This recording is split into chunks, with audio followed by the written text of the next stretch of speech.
don't keep up with your shenanigans. What's up, player? What's going on is Fine Printingsworth, and this is Midgie. As it says right here. We're about to have some fun. Talk about one of our guilty pleasures. Right, we're about to talk about one of her guilty pleasures. You know, Love is Blind fans, before you go any farther in this video, if you have not watched all 6 episodes of season 6, the new season they just released, stop the video right here and come back whenever you've watched all 6 episodes, okay? Because there will be a little bit of spoilers. Now, if you're not a Love is Blind fan, if you made it to this point, keep watching because, I mean, who doesn't love us? I mean, yeah, there you go. I mean, you can enjoy what we're doing, what we're talking about. All right, so last couple here. We saved the worst for last, okay? Because my lord.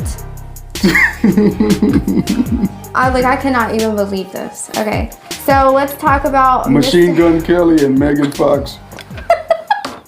Anyways, so let's talk about Jimmy first, okay?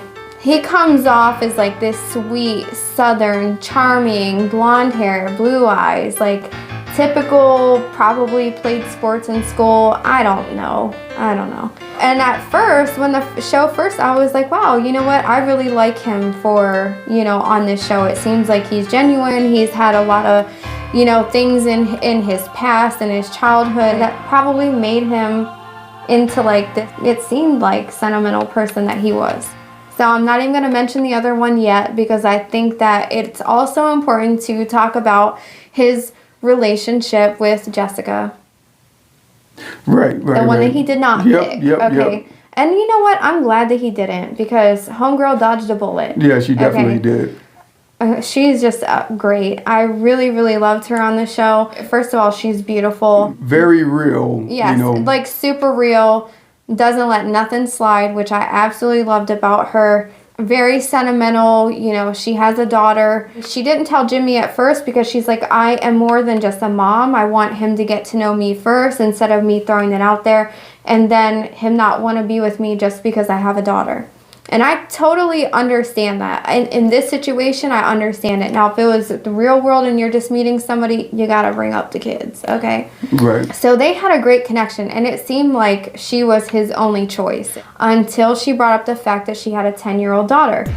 It seems like she's an amazing mother. Once she told him, it was just like things started getting a little weird, and then he had to think about it. And I get it, it's shocking at first, but this is the reality. A lot of people their age, in their late 20s, early 30s, have children. This is just the reality of life.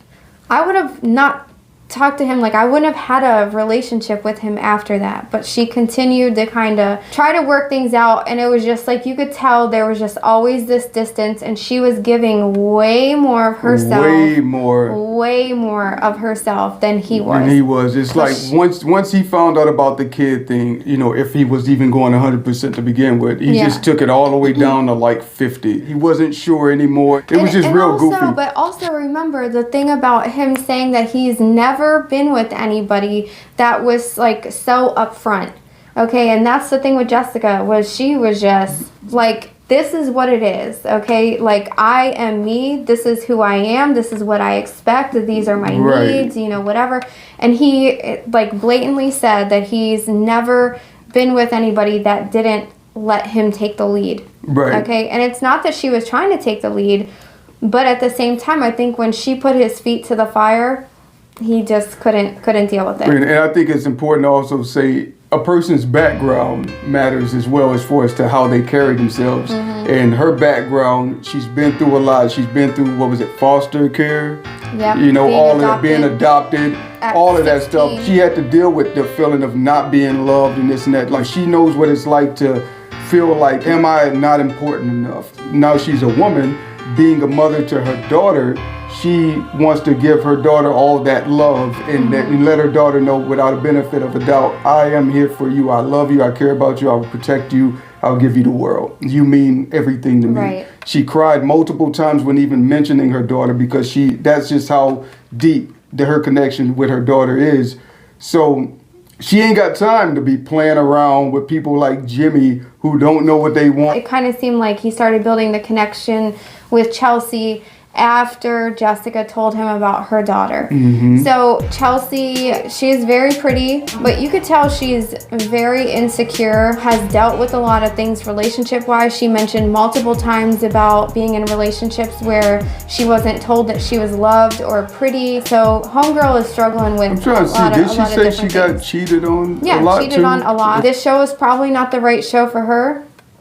Only for the fact that there's people who go in there without being genuine. Their intentions are not based on finding someone to marry. Exactly. So, and that's unfortunately, I feel like what she ended up with, because ultimately Jimmy did end up choosing Chelsea. Again, this was another situation where I felt like there was no real substance to their conversations. No. She wasn't really opening up that much in the pods. They spent a lot of time laughing. Laughing a lot. And it wasn't even over like real things. Like it was just very weird. I don't know how either one of them was like, oh, this is a great idea.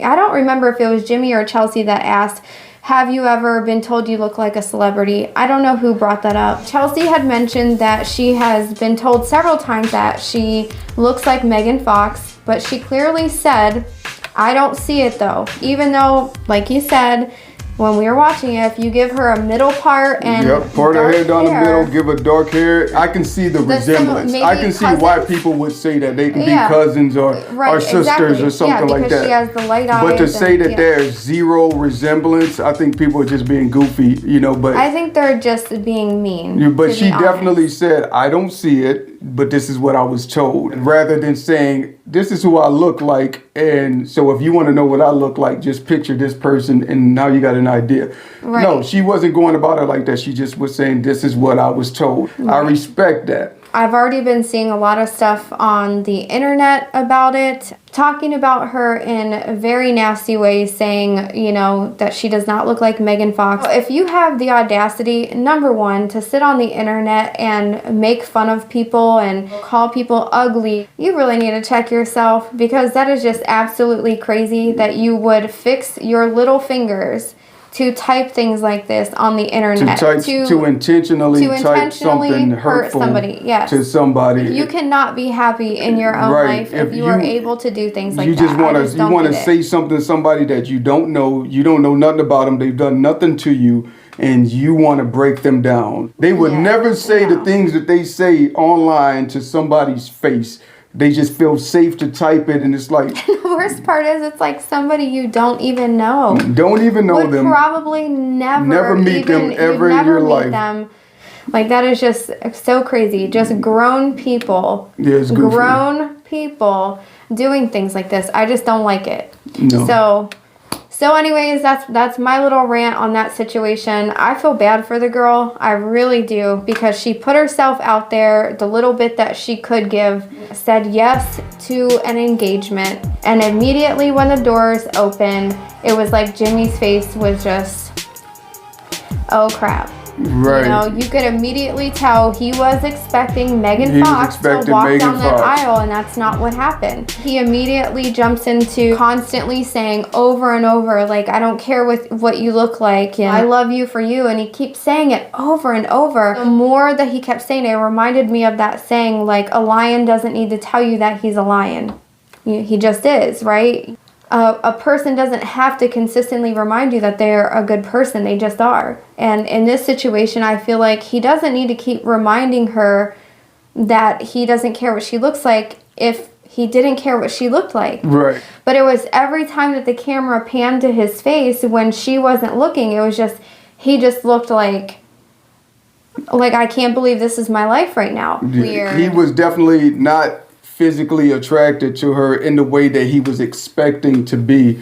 And even when she said it in the pods, when they had the wall between them, he was like, Megan, you look like Megan Fox? And I could see right then and there that he was sold, that his mind was made that, you know what, I already know who I'm picking. I wasn't a fan of him either way, especially with the way that he was treating, you know, what was it, Jessica, because of the whole kid thing. So Jimmy and Chelsea, they get to the Dominican Republic, and immediately things are definitely weird between them. She's seeking validation from this man, and she's not getting it. So it's making things a little weird between them. They get to the mixer. Then he decides to, I think, mention AD's body, the way that her body looks, and then to make an awkward situation less awkward or to feel less uncomfortable, Chelsea turns around and says, yeah, AD, how do you get your butt like that or something? Because girl is stacked, okay? Let's be real here. Anybody who watches the show can see that clearly. AD responded, but then Jimmy decided to walk over to AD and then just have this whole long conversation with her. It was the weirdest thing. You could tell that Chelsea was extremely uncomfortable, right. Which spiraled into an argument once they got back into the room, because she's just like, look, like, it really hurt my feelings. It made me feel uncomfortable. And he just was not validating her feelings, like, whatsoever. Just kept beating around the bush about it. And she's just like, I'm just telling you that you hurt me, and you won't even acknowledge it. This is gonna go bad, and it's gonna go bad quickly. So big shout out to Trevor, the mullet man on on the show. So he also matched with Chelsea. Chelsea said yes to Jimmy over him, and the two guys knew that they were both connecting with Chelsea, but Trevor was just so chill about it and was just like, look, I just want her to be happy. Chelsea even said that she loved men with mullets, like that was her weakness, and he was just like, oh my god, like, I have a mullet, and you know, they connected so well, and he was so sweet. He was totally her type. He even said to himself, he said, I don't care what she looks like. And she ended up not choosing him. And he took it good. He let her know that he was emotional and that he was sad about it, but he also was very respectful to her. And then Trevor even asked her, he said, had I gone on the date with you first, would you have said yes to me? And she didn't say anything. And then quiet. So then he was just like, well, that's not fair to him, or whatever. That's not fair to the guy that you did say yes to. Right. Then that means that you aren't 100% certain. She just wants somebody needs somebody to love her for her, and you know, whatever. And she ended up with the person who was the least likely to love you for you. Yeah, it's crazy.